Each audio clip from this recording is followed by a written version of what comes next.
I am an entrepreneur and I own a restaurant called Waffle Stop. Waffle Stop actually started as a class project while I was doing my master's. And when I moved back to Nigeria, it became a reality. I partnered up with someone and launched the business. Now it's 3 years old, going into 4 years.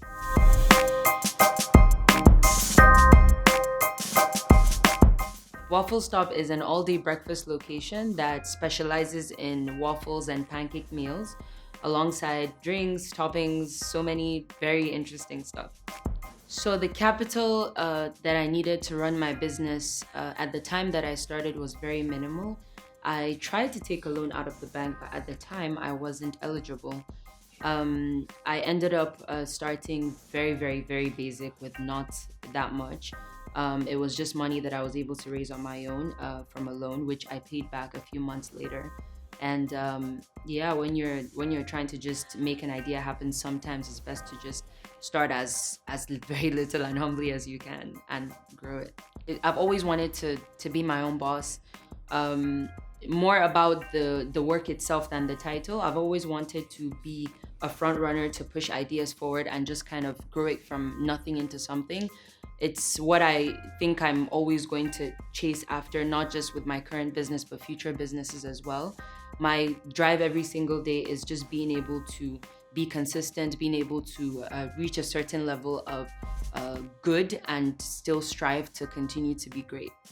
One of the most challenging aspects of running your own business is problems that come out of nowhere and people that you depend on that let you down.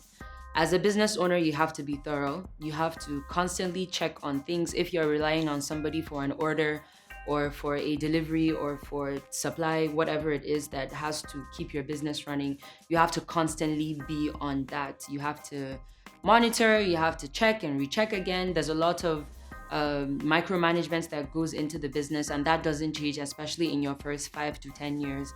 It's very crucial to be hands-on in order for your business to survive, even its first few years.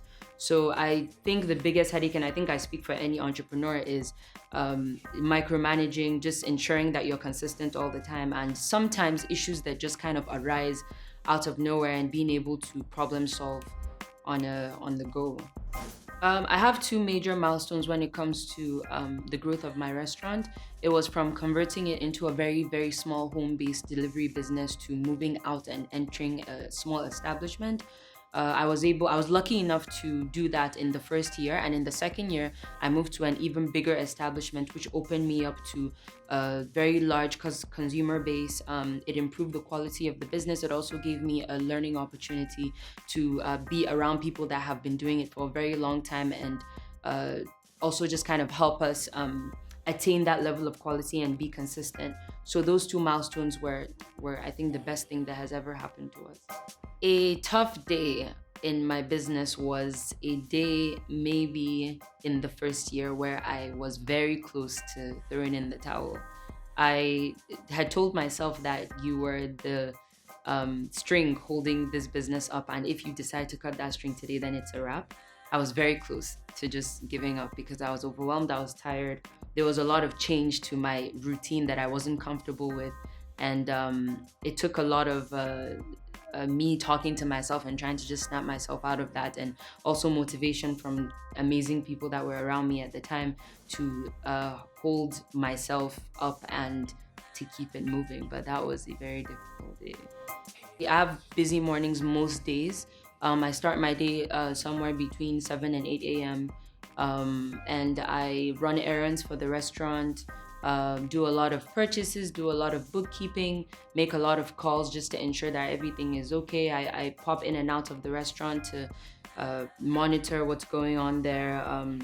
We do a lot of brainstorming, we do a lot of research to keep up with what's going on in the world, and just find ways of adapting new ideas to keep people interested. We actually do this on a daily basis. Thankfully, social media is there. So, we follow up and see what everyone's doing, and we try to adopt it. And we always try to come up with new ideas of just like keeping people interested and also challenging ourselves.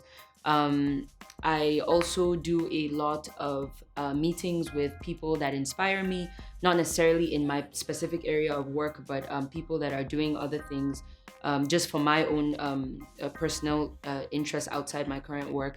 I talk to a lot of people, talk to a lot of mentors that challenge me and inspire me, and I ask a lot of questions. And my day tends to end somewhere between 10 and 11 p.m. because that's when the restaurant closes. And I try to make sure that I'm there every single day for both the opening and the closing. I think what makes me and my business stand out from every other business from a personal perspective is my personal drive, myself and my partner, our team in general. I've never been around such an inspiring and creatively talented group of people. This is every single person, from the staff to the people that are in charge of print and design and branding, to my partner, to myself. Our zeal and our energy is different.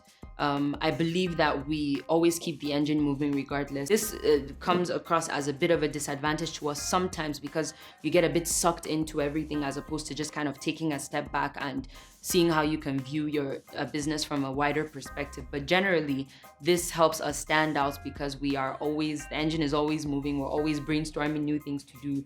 And really, we're not ready to stop anytime soon. There's always new ideas in the works. And that, I believe, is an advantage for us, for sure. Not to get morbid, but I don't think even my demise would end my business.